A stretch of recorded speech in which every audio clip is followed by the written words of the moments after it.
Hello student, welcome to e-learning. I'm Alok in front of you with the novel Three Men in Boat by Jerome K. Jerome. Now the summary of the sixth chapter. As the men rowed through Kingston, जब ये सारे Kingston से गुजर रहे थे, जे provide some background. जे इस इलाके के बारे में कुछ बताता है ऑन द एरिया, जो उस एरिया से रिलेटेड था. Although Kingston is now suburb and part of a great London, अब जबकि जो किंगस्टन है लंदन का एक हिस्सा बन चुका है, it would be have been an independent town. कभी वो एक इंडिपेंडेंट टाउन रहा था. When Jerome wrote three man in a boat, जब जेरोमी ने ये three man in boat novel लिखी in 1889. They describe how many of the pubs in this area claim that Queen Elizabeth dined there. यहाँ के कई सारे pub ये दावा करते थे कि क्वीन एलिजाबेथ भी वहाँ आकर डिनर कर चुकी हैं. He also tells about a shop. वो इस दुकान के बारे में भी बताता है दैट बोस्ट, जो अक्सर बड़ी बड़ी बातें करता है. ब्यूटीफुल कर्व्ड ओक स्टेयरकेस, जिसके पास एक बहुत खूबसूरती स्टेयरकेस है जो ओक का बना हुआ है, which the present owner has covered in blue wallpaper, जो उसने ब्लू वॉलपेपर से कवर कर रखा है. J uses this an equation to meditate on how people always want what they cannot have. यहाँ पर वो इसलिए ये सब बताता है कि अक्सर लोग उन चीज़ों के बारे में प्रिटेंड करते हैं जो वो नहीं है, and do not want the things they do have.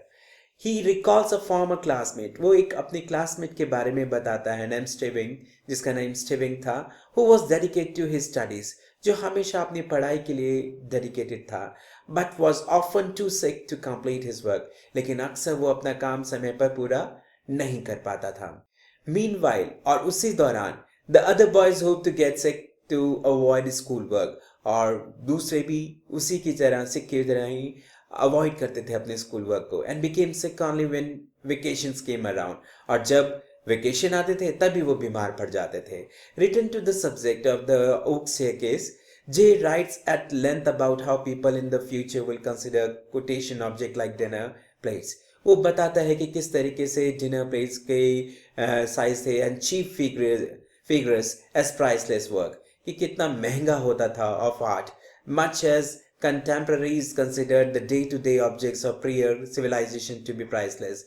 क्योंकि यहाँ के जो लोग थे बहुत रिच थे and they have the very costliest thing to be use, और उन महंगी चीज़ों को वो यूज़ करते थे. इन द बोट, और बोट के अंदर ही Harris and Montmorency accidentally spill the contents of the food hamper. वो फूड हैम्पर्स को गिरा देते हैं as they row past Hampton Court, जब वो हैम्पटन कोर्ट के पास से गुजर रहे थे. J initially marvels at the building, और वो उस खूबसूरत बिल्डिंग की तरफ ध्यान देता है, उसकी ब्यूटी की तरफ ध्यान देता है हैम्पटन कोर्ट के. बट देन डिसाइडेड, और उसके बाद ये डिसाइड करता है that it would be too dark and depressing to live in all the time. ये बहुत अंधेरा यहाँ रहता है और हमेशा वहाँ नहीं रहा जा सकता. Harris tell his friends, Harris अपने दोस्तों को ये भी बताता है about the time he attempt the hedge maze at Hampton Court, जब वो हेज मेज में फंसा था हैम्पटन कोर्ट के दौरान ही. And the map given out in advance, जो कि मैप उसे दिया गया था जिसके जरिए वो बाहर आता, सीम्स क्वाइट सिंपल, जो बहुत आसान सा था. So that Harris was confident, और हैरिस को पूरा कॉन्फिडेंट था he could easily best the मेज, कि वो आसानी से वहां से बाहर निकल आएगा.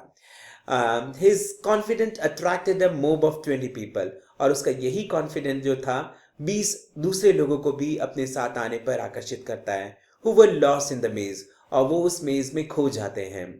They turned on him when he realized the maze was more complicated. वो उस पर गुस्सा होने लगते हैं जब उनको ये रियलाइज होता है कि वो मेज कितना कॉम्प्लिकेटेड है then he thought it was, जितना उसने सोचा था कि होगा. They wandered for a long time, अब बड़े लंबे समय तक वो उसमें खो जाते हैं, घूमते रहते हैं. Until a young ground keepers came, जब तक कि एक यंग ग्राउंड कीपर वहां आता है उनको ले जाने के लिए, to fetch them, and got lost himself, और वो भी अपने आप को उस मेज में खो देता है. And older ground keepers eventually guided them out, और तब एक बूढ़ा ग्राउंड कीपर आता है और उन्हें वहां से बाहर निकलता है. The man agree to send George through the maze on their return trip, और वो मैन इस बात पर एग्री करते हैं कि वो जॉर्ज को भेजेंगे अगले ट्रिप पर जब वो यहाँ आएंगे. This was the end of the summary of your sixth chapter. If you like the summary, Please press the like button and subscribe the channel. Thank you.